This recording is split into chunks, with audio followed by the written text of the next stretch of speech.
back, everyone, to the latest edition of In the Mix from the Sir. Six. That's my guy, Adis Kuchkovic. I'm Jay Boyle.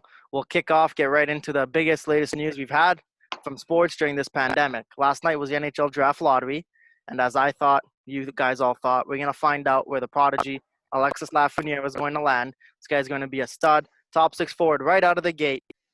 But unfortunately, things didn't go as we thought and as the league thought, and this is what happened. Play a little trick. In the draft. The number one overall selection in the 2020 NHL Draft belongs to a team yet to be determined coming from the bottom round in the Stanley Cup playoffs. I love how they did that, bro. The guy shows the one and just shows the NHL side. Like, just come on. So, Build that suspense. a team that we don't know who it's going to be is going to draft Alexis Lafreniere. And Yeah. the Twitterverse, Instagram, social media, everybody's blowing up, going at the NHL, saying that this was terrible, the worst thing that could ever happen, terrible organization. Now, I'm just going to give people a little reasoning as to why this isn't very different than what normally happens in the NHL draft lottery. So the way it works is every team that misses the playoffs has different odds at winning the first overall pick, right? But the problem being this Yeah. year is we only had 7 teams guaranteed that were not going to be in the playoffs as of right now, and 8 more will come once that play-in round happens. Of the 16 teams, 8 will be eliminated. They won't actually be in the playoffs. They won't make the quarterfinals. So Yeah. what they did was they still gave those teams a chance and put their balls in, and one was picked. Now, we don't know what team that's going to be.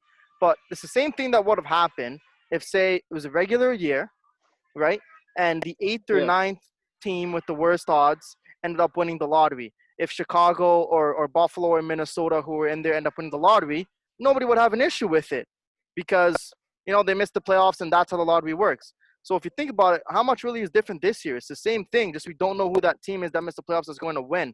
But it's essentially the same formula. We just don't know the end result. But everybody's just in this crazy world right now where everything just makes no sense and they see anything that's different, people just blow up and say, this is stupid, this is wrong. It's slightly different, but the result Yeah. always had a chance to be this way. Even if there was a season, a team who finished 8th, 9th, 10th, missed the playoffs, could have won the lottery, just as is going to happen this year. The only slight difference being it could end up being a team that should have been in the playoffs, like a Pittsburgh or Toronto, could lose and end up with the first overall pick. Here's the thing. I agree because it's different times. Times are weird, so you have to change, different aspects of the league, such as the draft and who's going to get number one. However, how good is this guy that's being projected as the number one pick? He's elite. Be honest with me. Give me a straight. He's elite, right? He's elite. Do you There's a think that there's a this- big drop off from him compared to Yeah. everybody else. Here's the thing, though.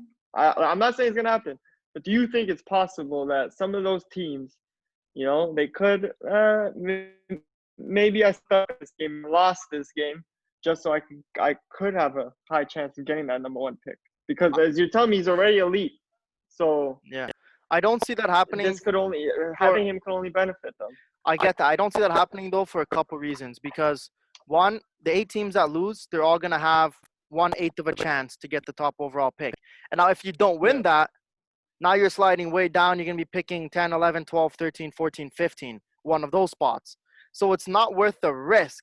You'd rather, in my opinion, if you're a decent team, win and, progress throughout the playoffs. Now, if you're a team kind of on the bubble, like Chicago, who really didn't have any chance of making the playoffs, or Montreal, a little bit different of a story. Now, Montreal is the one team I could see motivated because he's a Quebec kid. And Montreal loves drafting natives of the Quebec province and bringing French players along. So for them, I would see the only kind of motivation. But also their GM, Marc Bergevin, I think he's fighting to save his job. And how do you save your job? By winning. That's true, but also picking up a guy as elite like this kid could also lead to winning in the future. You give up a little now to benefit later on. You know what? But If it was a 1 in 8 chance ain't that bad. If it was a 1 in 4 chance, 25%, I'd think it would be a problem. But with less than 15% chance, what does that equate to? Like 12.5% or something? Yeah. That's not worth the risk. Again, the crummy teams, Chicago's, Montreal's, Yeah. Minnesota's, like those guys, if they losing the first overall pick, I don't care because we're going to be out of the playoffs anyways. Where it's going to be interesting is if a Pittsburgh Penguins somehow loses in the first round, in this play-in round to Montreal, And a team somehow loses. with Sidney Crosby, Evgeny Malkin, Yeah. Jake Gensel coming back, ends up with Alexis Lafreniere on a rookie level deal, entry level, 900,000 There you cap go. hit, top six forward. Or if Toronto ends up in that situation, then you're gonna start seeing the pitchforks come out, especially if it's Toronto, because Exactly. the hockey world hates the Leafs, hates Toronto. 'Cause Toronto for sure. Yeah. they're all jealous, right? So Yep. I think fans would actually would come to our city and burn down Scotiabank Arena if the Leafs got the first overall pick. Here's the thing though, like as much as obviously, like I'm sure there's not a single team that's going to be willing to lose on purpose or give up a win just for this guy. But let's say a top team like Pittsburgh or something does end up losing by chance, and now they get that number one pick. I feel like people are just going to go straight to, oh, they did that on purpose. This is all set up. Yeah, this is all like that type of shit. So that's the only problem I can see this causing in the future, if that were to happen. But I highly doubt a team like Pittsburgh is going to be, or at least try to put themselves in that position. No, not Pittsburgh, because they're in the mantra of right now. We don't know how many years we have left. Crosby and Gino in their prime, you got to try and win cups. But yeah, there's going to be accusations thrown out there of other teams. If there's a good team that loses and claims the first overall pick. You're going to really see the pitchforks come out. Especially, I'll tell you, that's the only issue that this could cause. Especially if it's Edmonton. Like, they got Taylor Hall first overall, who they traded. They got Anil Yakupov first overall. I mean, he was a flop. But then you got Nugent Hopkins. Then you got Connor McDavid. If they end up with a fifth first overall pick in the last 10 years, like, man, I'm done with them. And the thing is, that organization is still going to suck. That team's still going to suck. Well, yeah, they couldn't really do much with McDavid. But Lafreniere and McDavid on a line, then you can move Draisaitl off McDavid's line to the second line permanently. That top six is looking a lot different. Here you go. And again, the NHL has allowed this for a possibility now. So we're going to see where things head. All right, we'll move on to other sports and COVID issues. Says the Pittsburgh. What were you saying there, Addis? I said, says the Pittsburgh fan. You know what? The Penguins win. I'll be upset if they lose in this first round, because I said not many years left in Sid and Gino. But anyways, NBA and NHL have had a slew of positive tests as their return to play phases have continued. 16 positive tests of 306 in the NBA, and they still have 2 teams to test if you count the numbers. NHL has had 11 positive tests since June 8th when they started phase 2 of 200 players they've tested. Obviously, NHL has a lot more players to test. Do you make this a big deal? Do you see an issue with it? Like, does this cause real cause for concern? Yeah. The only issue I see with it is before the total numbers came out, I thought this was an issue. I was seeing every day a new player test positive. Jokic test positive. Buddy Hield test positive. So I was like, yo, this is actually a problem. All these guys have the virus. Yeah. 16 out of 306 come out. To me, it kind of like secured the thought that the NBA is coming back for sure. These sports are coming back. What, less than 10% of your roster has the virus? And most of them, they're still like a player like Jokic, who's in Serbia. He still has a chance to play because by the time they actually go back to play, they're assuming that his symptoms and his virus is going to be gone. So now, to me, it just, it solidified that sports are coming back. Jokic is confirmed he's still in Serbia right now? Yeah, from what I've read. So, okay, it could be that he traveled back to Florida and was tested like the rest of the players. But from what I've gathered from Adam Silver, he expected this. He expected you have all these players traveling in from different cities, different countries, and they're all going through airports. Airports are a breeding ground for COVID-19 because you can't sanitize a whole airport every few hours. So they expected this, and now you know who's positive. You keep testing the rest. You quarantine those guys off so they're not exposed to others, and then you get set on a straight path towards playing again. And the same thing for the NHL. But now my concern for the NBA, again, is Adam Silver mentioned it. We are concerned about the Florida situation, right? And we're trying to work with Disney to test employees more. And we spoke last episode. I said a lot of us, doctors, scientists are expecting Florida to hit like unfathomable levels. They're getting over 5,000 cases. Yo, today they had 9,000, like about 9,000. Like no way. This is wild, man. They had 9,000. Yeah, bro, they had 8,500 or something. No, so like just under 9,000. Imagine this: those players are quarantined off in their bubble at Disneyland in Florida. Yeah. Streets are burning down in Florida, essentially. Like, this is going to be worse than it already is worse than the New York pocket that was just exploding, right? Way So worse than New York, imagine yeah. from the first game, which is supposed to be July 30th, to possibly October 12th.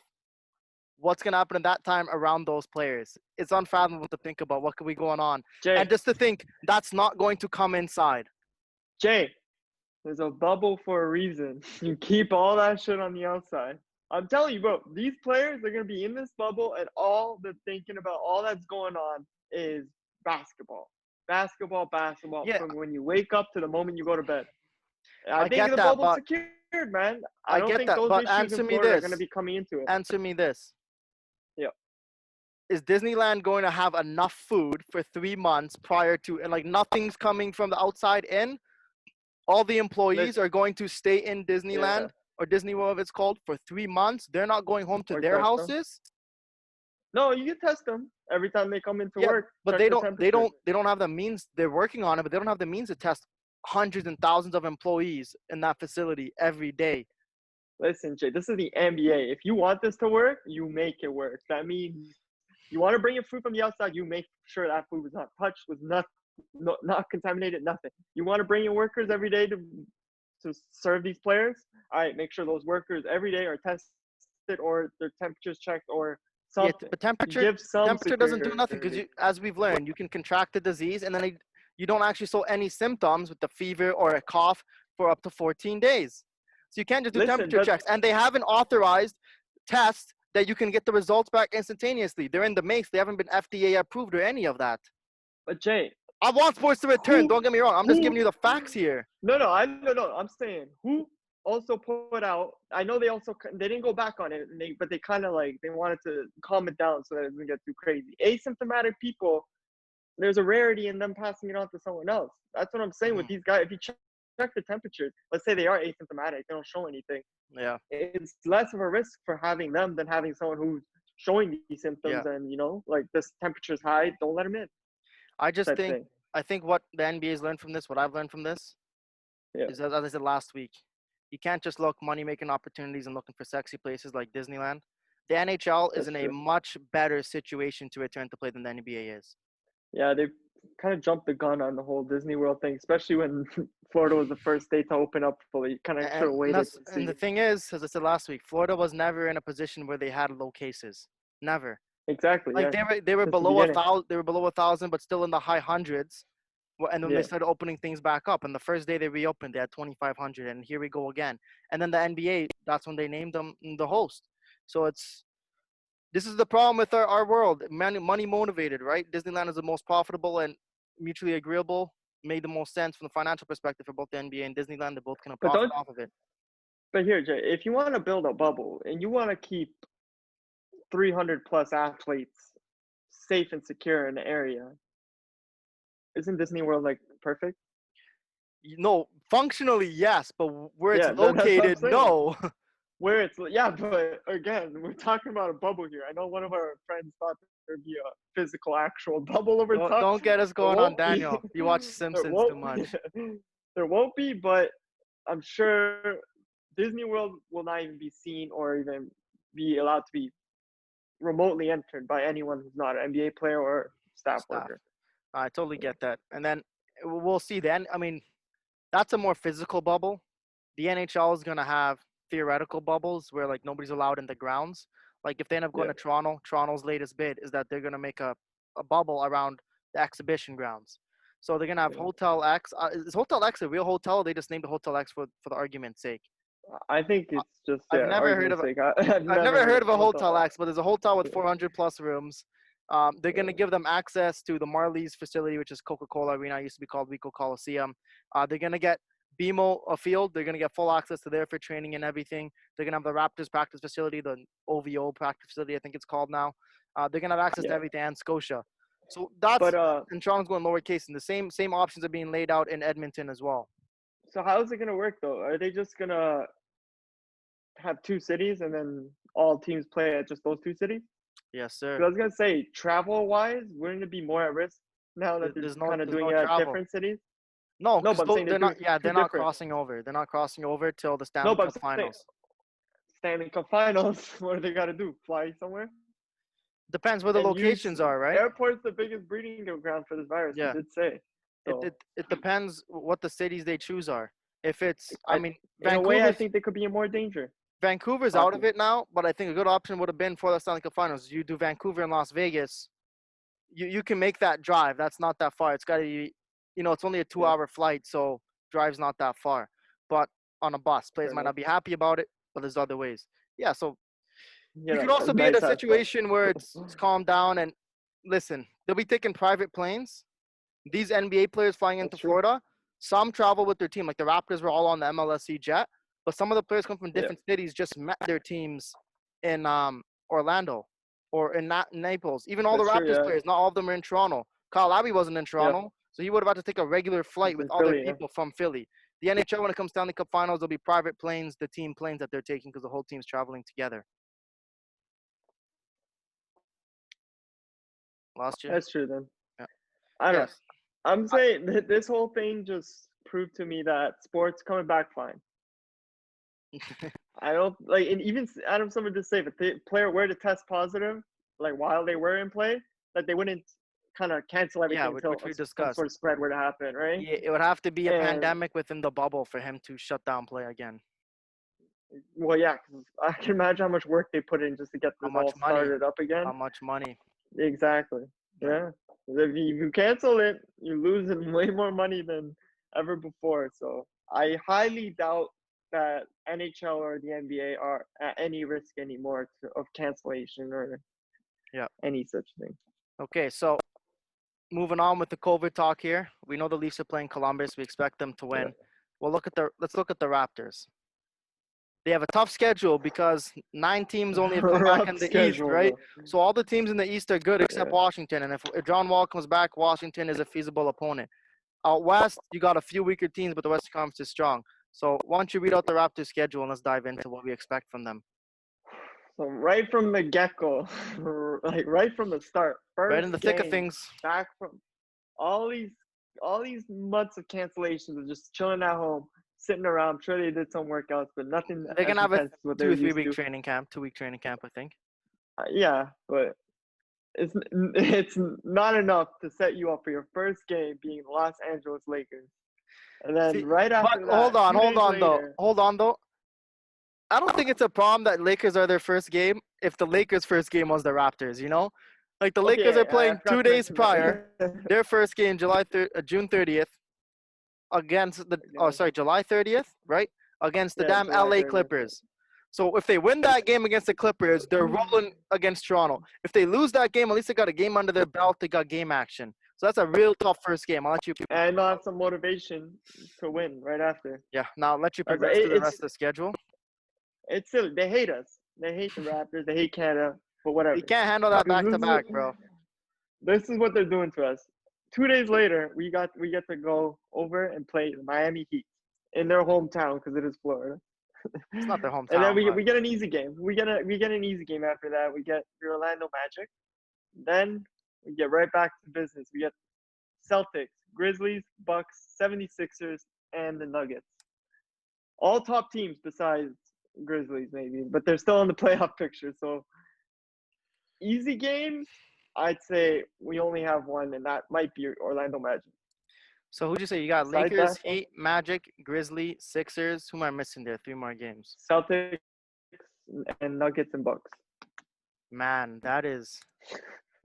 Bro, come on. Like, they're not making it easy on us at all. I don't know what they're trying to set up here, but they want us somewhere on that Eastern Conference list. And it's not at number 2 because, like, there's not a single team here, I'm looking at it, that's not in the playoff picture.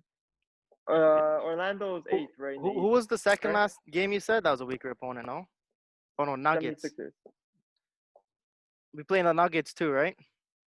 Yes, sir. And we play the Bucks, Grizzlies. So, what is a successful what is a successful record for the Raptors through those 8 games? With these 8 games, honestly, breaking even would be like good enough. But since you are the defending champs, I feel like you have to be in the positive. You have to at least get 5 wins out of those 8. Yeah, I wonder to if really show your strength. because we only have a 3-game lead for second seed against this over the Celtics. Yeah. Yeah, can you find the Celtics schedule? Let's see, if they have potential to catch us. I think 4-4. You're playing Celtics schedule. That's gonna come close. I think the obvious wins are obviously the Heat, Grizzlies. Those are the only. He has given us a lot of problems this year in the season. I So I I, don't I think get Heat's that, an easy but game. I'm saying the games that you gotta win for sure are Heat, Grizzlies, and Magic. And then Yeah. I think we'll take the Sixers. Ben Simmons, Joel Embiid, please. We've been through that bare times. Even after Kawhi, we went through them this year. I was at that game when Joel Embiid had 0 points and he was crying again in Toronto. So those are your 4 must wins. And then between Lakers, Celtics, Nuggets, Bucks, you got to get at least one more. And I think it's probably Yeah, I have most this. likely against the Nuggets. And Gino, Celtics, I you know have the what? schedule. Celtics, The Celtics, Celtics we've played real schedule up just as hard. just as hard, eh? But So then a just as hard, 4-4, yeah. 5-3, you'll maintain that second seed and you get some confidence rolling Exactly. into the playoffs. But even the Celtics, they don't scare me. We've handled them time and time again. Celtics, yeah. The real games that I'm interested, like, of course, the first game against the Lakers is gonna it's gonna show a lot. But I think it's the third last game right before the end of their 8 games. It's the Bucks. That's gonna be a real interesting game to watch because that's gonna be their last chance to play the Bucks right before they head into playoffs. And they gotta because they've eliminated Bucks for the last 2 seasons. Yep. They gotta show that they can still the Bucks Get it team is done. still a team that's under them.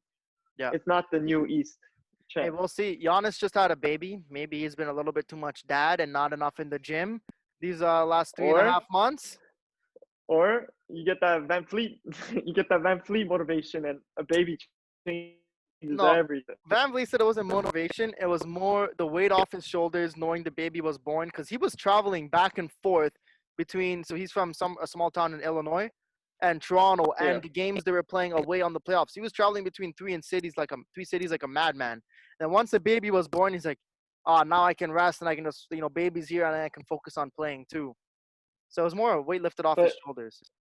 I can see that with Giannis too, because what player was it that he elected to sit out for the return of the NBA because he was having a newborn that was supposed to be due around the same time that they were supposed to come back. I don't know which And I one was is that. thinking, I'm like, well, Avery Bradley's got a family, I think a young kid with asthma. family, yeah. But there's another player that had the same issue, and I was thinking, I'm like, damn, that must be so rough. As a rough position to be in, because if you have a baby coming, it's kind of tough to be like, okay, I'm gonna go now to Orlando. Yeah, for, see you in 3 months because you don't want that not baby come coming back. with the mother when they're allowed halfway through. That's what I'm saying. So in that Giannis situation, this could have lined up perfect for him because he has his newborn, and now he gets to go back to business. Yeah. We were talking about the Miami Heat a few days ago, a team on the uprise. I compared them to the Boston Celtics, kind of where the Celtics were a year or two ago. We were like, okay, all these young guys. You got the one stud, Kyrie and Jimmy Butler. Good comparisons. The young guys are growing. Do you think they have a real shot to do real damage in this playoffs, or just a little too early for them? Hey, listen, what damage did that Celtics team do in their first year with all those young guys? Conference Finals. Eastern Conference Finals. Miami has this. Hey, I'm a little biased here because obviously I don't want to see Toronto losing, but I really feel Miami has a strong chance because during the season they've been beating some of the tough teams. I think they have 2 wins over Lakers, and I know they have 2 wins over Toronto Raptors. Yeah. So in the tough games, they've shown that they can handle the pressure. The only thing is, I would say, is once it comes to playoffs, everything's changed, and some of those players don't really have playoff experience. So to see them in their first playoffs and actually perform like the Celtics did would be something special. But maybe that's to see. Was Miami in the playoffs last season? No. I think they just missed it. Yeah. Right. So Bam Adebayo, Duncan Robinson, Tyler Hero, Kendrick Nunn, no or a very, very limited playoff experience. Jimmy Butler against Toronto, he was okay. He wasn't great against the Raptors. But the one thing I will say, this season, Jimmy Butler has played fantastic against the Toronto Raptors. So, but even just as a whole, I think there'll be a problem. I don't see them, maybe they'll win the first round. I don't see them going further Yeah. than that. I think it's just a little too early, a But little too soon for them. but some of those younger guards like Kendrick Nunn, even Tyler Hero, they have a guy in Dragic that's still on that team. He's been through it. He's been through numerous playoffs. Yeah, but He has the Dragic experience. is past his prime though. He's got the experience. Listen, he's way past his prime. But I'm saying the fact that you have him coming off your bench, that's It's a great, huge man. Come asset. on, especially for a guy like Kendrick Nunn, who's gonna be starting for his first time, especially in a playoff game. To have someone like that really lead him into the correct direction, I feel it's gonna help a lot. Especially also you have again Jimmy Butler on that team, who's if you want to call him a bully, you want to call him anything. If any, he's gonna push you to get to your best, and if you don't get there, it's on you. And then he'll be out of another team. I'm joking though. Maybe, possibly. Could No, I happen, think bro. you know what? Good on Jimmy. I think he's learned from past grievances in Minnesota and even in Philly a little bit. And I think the group in Miami, they get what he's trying to do for them. And I think their relationship. You see Definitely. those guys in interviews and locker room footage and stuff.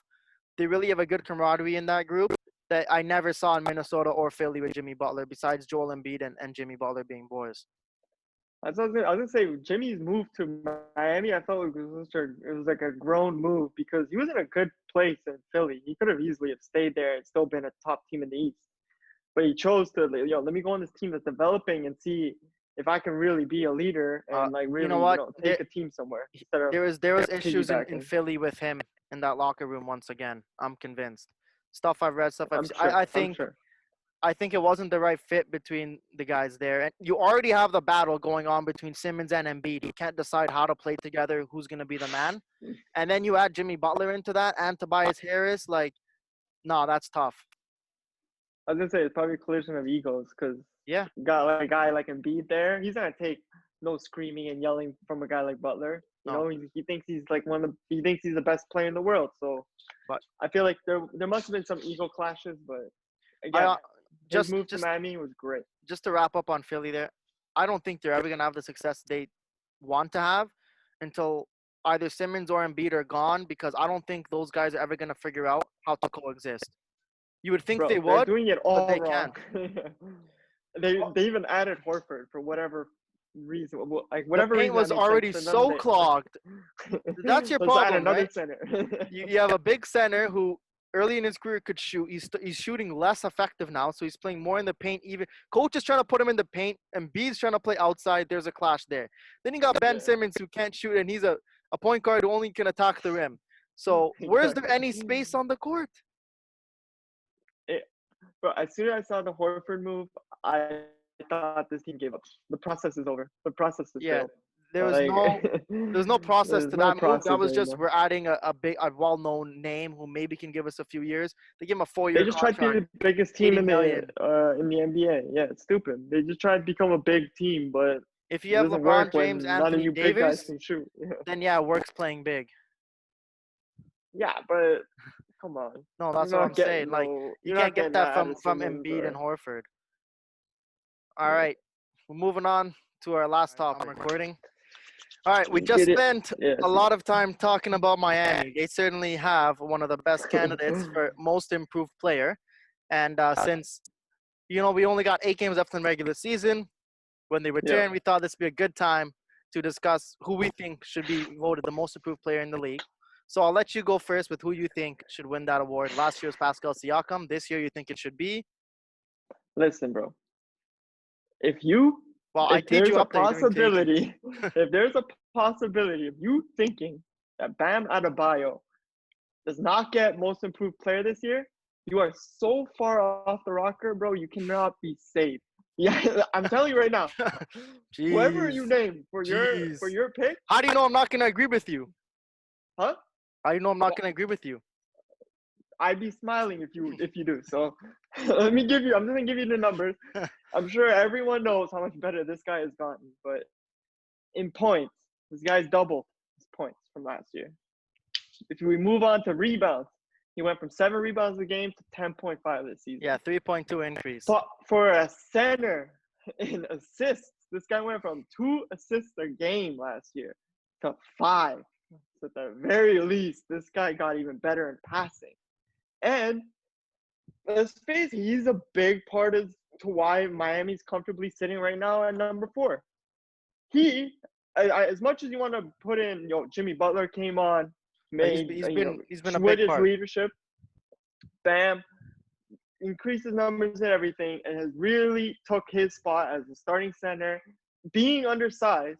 Him averaging 10 rebounds, about 16 points a game, is easily the best proof for the most improved player this season. He went from being a player to who just comes off the bench a scrub. And hey, if we look at minutes wise, last year he was still getting 24 minutes a game. This year he's getting 34, so he gets 10 more minutes. But numbers wise, this guy is almost becoming a Draymond Green when I'm looking at the numbers. 16 assists, 10 rebounds, 10 rebounds, 5 assists, 16 points. He's helping the team out in every aspect of the game. And from a guy who had 8 and 7 last year, he's the most improved player of 2020 by far. I'm so curious to see what player you could possibly dig up and tell me is improved way more than this guy. So let's hear it. All right, my pick for most improved player, I'm going also to Miami, but not to Bam Adebayo, to Duncan Robinson. Oh. Duncan Robinson. Let me explain to you how much of an improvement this guy has made in that system. Now, whatever way it goes here, I want to give so much kudos to Eric Spoelstra for what he's done with these youngins, right? So you talked about how Bam doubled his points. He went from, I think, 7 to 14. Duncan Robinson, also the minutes. 8 to 16. No, it was a 7-point increase. Sorry. Anyways, Duncan Robinson only averaged 10 minutes last season, got to 30 this year. He went from 3.3 points to 13.3, a 10-point increase, like we saw with Pascal Siakam last year, going from 7 to 17. Further, field goal percentage. This guy was trash last year. He was on a 2-way contract last year, playing 10 minutes a night, shooting 39% from the field. This year, 46.7 field goal percentage. Now let's get to where he really makes his impact on the game. 3-point shooting. This guy's become one of the best in the league, right? He went from 3-point percentage last year of 28.6. Like, stop shooting 3-pointers. Who do you think you are? To now 44.8, fourth in the NBA. George Hill was number 1, but doesn't really shoot enough. So we're gonna, not include him in the conversation. So finishes 3rd in 3-point shooting in the league percentage. Like, outstanding. He sets the Miami Heat record for most 3-pointers in the season, 253. And there was 17 games remaining on the schedule. So if you go by his 253 alone, and you look at the all-time seasons of 3-pointers made, he ranks 19th all-time. Now, if you take his averages and you do the math to, 17 more games remaining, where would he have sat? He would have finished with 309. That would have been 5th best all-time, and the only people ahead of him would have been James Harden and Stephen Curry. That's what Duncan Robinson did, one year to another. And to me, I'm impressed. Bam was a rotation player last year, useful, and this year he went to another level. Duncan Robinson went from trash to a good starting player, 30 minutes a night. To me, that's a more impressive increase. How many did he get before? How many what? How many minutes did he get before? Last season, 10 minutes. 10 minutes. 10 minutes, bro. All right, so 20-minute increase? 20-minute increase, and that's in pure effectiveness. This guy's become one of the best shooters in the league. And one of the, dude, he would have finished 4th or 5th best 3-point shooting seasons. That's just mind-blowing to me, right? And Bam, great. But the one thing I will say why it's a little bit less impressive to me is because he more figured out how to play the power forward center position effectively, right? More, I think, IQ. Like, he had the skills before, but it was more figuring out how can I be effective with me. Where Duncan Robinson is like, I went from trash to now I'm an elite 3-point shooter, man, and I found my niche and I'm just going to kill it. Here's my thing, though. So, numbers wise, those two are close, right? Because, again, Duncan Robinson has a bigger increase. Yeah, I will say this is not one of the – okay, go on. But, again, this guy's sitting – he comes off the bench, no? Who? Robinson. Depends on the game. I'm pretty sure he comes off the bench from what I remember. Yeah, but he's playing 4th quarter, 30 minutes a game. Who has because of course their increases are similar, and if not, Robinson's could be better. But who's really made an impact on that team? Both. They both made an impact. Bam has made far bigger impact for that team. You can't even tell me otherwise. Sure, a little bit more in the points and the rebounds, but also I'll say Bam Adebayo's Overall, hold on, his field goal winning percentage, games, Bam's field goal percentage actually went down this year. Did you note that? yes, you- I did. By point one. You know, no, it was like 1%. You knowingly just, I'm gonna leave this out of my argument. No. It was 57.6 or something, and now it's like 56 point or something. Let me just confirm. Literally this for you. not even a full percent down. It is. It's 1.1%. He went from 57.6 to 56.7. So 0.9, 1%. Okay, you want to know why that's changed here? Why? Because he's taking more shots. Uh, This guy went from 8 points last year to He- 16 okay. this year. he also decreased his 3-point percentage. Jimmy told him he wants him to be better 3-point shooter. He went from 20% to 7.7. You have a guy, Duncan Robinson. You have a guy, Hero. You have a guy, Butler. You have a guy, Nunn, Dragic. All these guys are shooting. You don't need to shoot. Play your role. Get down and down below. Hey, but and we need some today's size game and is some all strength. about spacing the floor. There's There is very few centers survive in Miami this is league now spacing the floor if you can't space the by floor and far. shoot. even look at they even have Iguodala on their team, who's a big guy but can play point guard.